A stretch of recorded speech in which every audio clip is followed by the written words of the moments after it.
വാർത്തകൾ തുടരുന്നു. പാലത്തായി പീഡനക്കേസ് പ്രതി പത്മരാജന് ജാമ്യം ലഭിച്ചത് UDF സർക്കാർ ഒത്താശ ചെയ്തു കൊടുത്തതുകൊണ്ടാണെന്ന് CPM കണ്ണൂർ ജില്ലാ സെക്രട്ടറി KK രാഗേഷ് വാർത്താ സമ്മേളനത്തിൽ ആരോപിച്ചു.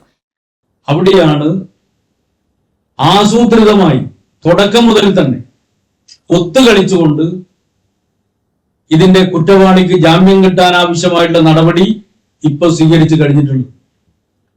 ആരാണ് ഇതിന്റെ പിന്നിൽ? എന്തുകൊണ്ടാണ് ഇങ്ങനെ ഒരു സമീപനം സ്വീകരിച്ചത്? RSSുമായി ഒത്തുകളിക്കല്ലേ ചെയ്തത്? ഇത്രയും ഗൗരവമുള്ള കേസ് ആ ഗൗരവത്തിലാണ് കൈകാര്യം ചെയ്യപ്പെട്ടത്. അപ്പൊ ഇത് സംബന്ധിച്ച് സർക്കാർ നിലപാട് വ്യക്തമാക്കണം. ഞങ്ങൾ ആവശ്യപ്പെടുന്നത് അടിയന്തരമായി ഭാരതീയ ന്യായ സംഹിതയിലെ 430 വകുപ്പ് അനുസരിച്ചാണല്ലോ ജാമ്യം കൊടുക്കുന്നത്. ആ ജാമ്യം കൊടുക്കുന്ന വകുപ്പിൽ തന്നെ ഒരു കണ്ടീഷൻ ഉണ്ട്. പ്രോസിക്യൂഷന്,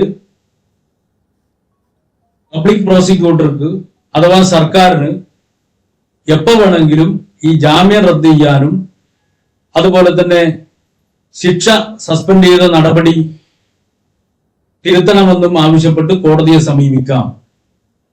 അപ്പൊ അടിയന്തരമായി കോടതിയെ സമീപിക്കണം. അതിനാവശ്യമായിട്ടുള്ള കാര്യങ്ങൾ ചെയ്യണം. ഇവിടെ RSSന് വേണ്ടി RSSന്റെ താല്പര്യാർത്ഥം കോടതിയിൽ ഈ കേസ് അട്ടിമറിക്കുന്നതിന് വേണ്ടി ഒത്തുകളിക്കുകയാണ് ചെയ്തത് എന്നുള്ളത് വളരെ വ്യക്തമാണ്. അപ്പൊ ഇതിന്റെ പിന്നിൽ ആരാണ് എന്നുള്ളത് സംബന്ധിച്ച് അന്വേഷണം നടത്തണം. ഈ കേസ് അട്ടിമറിക്കാനുള്ള നീക്കം സംബന്ധിച്ച് അന്വേഷണം നടത്തണം. ആരാണ് ഇതിന്റെ പിന്നിലെന്ന് അന്വേഷണം നടത്തി കുറ്റവാളികൾക്കെതിരായി മാതൃകാപരമായ ശിക്ഷ നൽകണം. അതോടൊപ്പം തന്നെ 430 വകുപ്പ് അനുസരിച്ച് ഇപ്പോൾ ഉള്ള വിധി റദ്ദ് ചെയ്യുന്നതിന് വേണ്ടി കോടതിയെ സമീപിക്കുന്നതിന് വേണ്ടി സംസ്ഥാന സർക്കാർ തയ്യാറാവും. മുൻ നിയമസഭാ സ്പീക്കറും CPM നേതാവുമായ AN ഷംസീറിനെതിരെ SNDP നേതാവ് വെള്ളാപ്പള്ളി നടേശൻ നടത്തിയ പരാമർശങ്ങൾ നീചമാണെന്ന് KK രാഗേഷ് പറഞ്ഞു. വെള്ളാപ്പള്ളി മലപ്പുറത്തിനെതിരെ പറഞ്ഞപ്പോൾ പ്രതികരിച്ചത് CPM മാത്രമായിരുന്നുവെന്ന് KK രാഗേഷ് പറഞ്ഞു.